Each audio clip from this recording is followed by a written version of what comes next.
वहां पीछे दो बालिकाएं प्ले कार्ड लेकर कब से खड़ी है, हाथ उनके थक जाएंगे।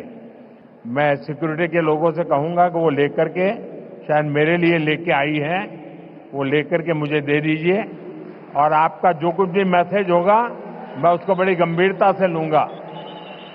அங்கே கூட்டத்திலே ஒரு சிறுவன் கையிலே ஒரு பதாகையை ஏந்தி கொண்டிருக்கின்றான்.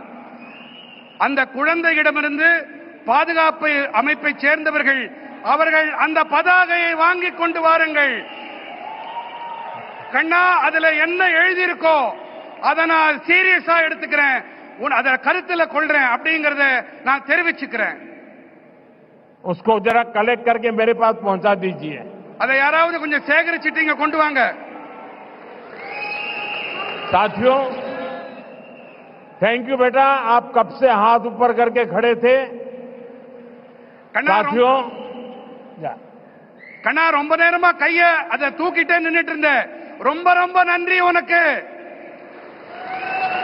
साथियों, नेचर